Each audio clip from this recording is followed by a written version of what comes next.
Tamil High Speed 120 words per minute, February 2021.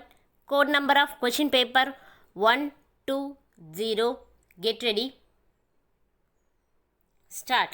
மாண்புமிகு பேரவை தலைவர் அவர்களே, இந்த வரவு செலவு திட்ட விவாதத்தின் மீது பேசுவதற்கு எனக்கு வாய்ப்பு கொடுத்த தங்களுக்கு நான் நன்றி சொல்ல கடமைப்பட்டிருக்கிறேன்.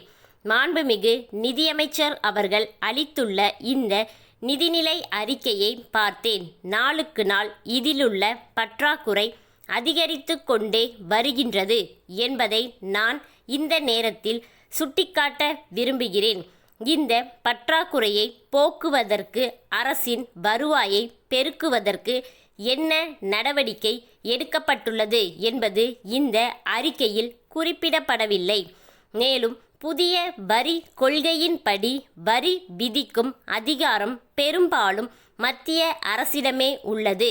எனினும் மத்திய அரசுக்கு நாம் வசூலித்து கொடுக்கும் நிதியில் நமக்கு சேர வேண்டிய பங்கை பெறுவதற்கு காலதாமதம் ஏற்படுகிறது. இந்த நிலை கடந்த பல ஆண்டுகளாக இருந்து வருகிறது. எனவே இந்த அரசு மத்திய அரசுடன் பேசி வரவேண்டிய நிலுவைத் தொகையை உடனே பெற ஆவண செய்ய வேண்டுமென்று கேட்டுக்கொள்ள விரும்புகிறேன். அடுத்தபடியாக ஆற்று மணல் அள்ளுவது தொடர்பாக இந்த அரசின் நிலைப்பாட்டை விளக்க வேண்டுமென்று கேட்டுக்கொள்கிறேன். வீடுகள் கட்டுவதற்கு மக்களுக்கு ஆற்று மணல் கிடைக்காத நிலை ஏற்பட்டுள்ளது.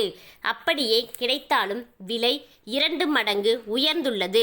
மாண்புமிகு அமைச்சர் அவர்களை நேரில் சந்தித்து கேட்டபோது இயற்கை வளங்களை பாதுகாக்க வேண்டும் என்பதாலும் நீதிமன்ற தடையாணை உள்ளதாலும் அதிகளவு மணல் குவாரிகளை அமைக்க முடியவில்லை என்று கூறினார்கள். இந்த கருத்தும் நியாயமாகவே உள்ளது. எனினும் கட்டுமான துறையின் தேக்கத்தை கருத்தில் கொண்டு மணலை இறக்குமதி செய்து நியாயமான விலையில் வழங்க வேண்டுமென்று கேட்டுக்கொள்ள விரும்புகிறேன். அல்லது ஆற்று மணலுக்கு மாற்றாக ஒரு பொருளை தயாரித்து வழங்க வேண்டுமென்று அன்புடன் கேட்டுக்கொள்ள ஆசைப்படுகிறேன். அடுத்தபடியாக நமது மாநிலத்தில் பல ஆண்டுகளாக உள்ளாட்சி தேர்தல்கள் நடைபெறாமல் உள்ளது. வார்டுகளை சீரமைக்கும் பணி நடப்பதாக அரசு விளக்கம் அளித்துள்ளது. எனினும் இது மிகுந்த காலதாமதம் ஆவதால் மக்களால் தேர்ந்தெடுக்கப்பட்ட பிரதிநிதிகள் இல்லாமல் அதிகாரிகளை கொண்டே செயல்பட வேண்டிய நிலை உள்ளது. இதனால் கிராம பகுதிகளில் அடிப்படை தேவைகள் கிடைக்காமல் உள்ளன.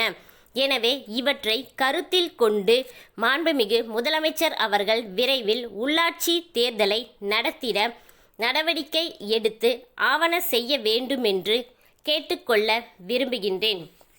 மாண்புமிகு பேரவை தலைவர் அவர்களே, இந்த நேரத்தில் மற்றொரு கருத்தையும் அவையின் கவனத்திற்கு கொண்டுவர விரும்புகிறேன். உயர் கல்வித்துறையில் 1000க்கும் மேற்பட்ட ஆசிரியர் பணியிடங்கள் நிரப்பப்படாமல் உள்ளன. அவற்றில் உடனடியாக ஆசிரியர்களை நாம் நியமனம் செய்ய வேண்டுமென்று வேண்டுகின்றேன்.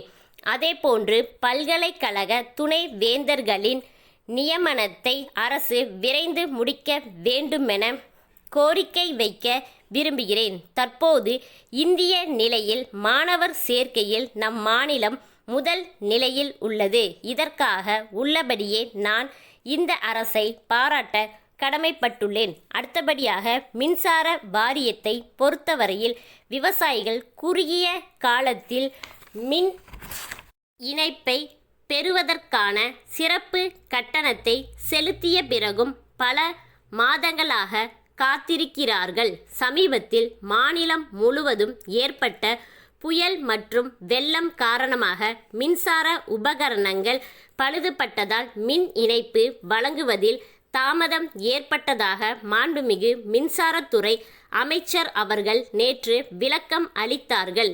ஆகவே கூடிய விரைவில் இந்த குறுகிய கால மின் இணைப்பு திட்டத்தின் கீழ் விவசாயிகளுக்கு மின் இணைப்பு வழங்க வேண்டுமென்று கேட்டுக்கொள்கிறேன். தலைவர் அவர்களே, இந்த வரவு செலவு திட்ட பொது விவாதத்தில் பேசுவதற்கு வாய்ப்பு தந்த தங்களுக்கு எனது மனமார்ந்த நன்றியை தெரிவித்து நான் கூறிய கருத்துக்களுக்கு பதிலுரையின் போது அரசு தக்க விளக்கம் அளிக்கும் என கருதி எனது உரையை நிறைவு செய்கின்றேன். ஸ்டாப்.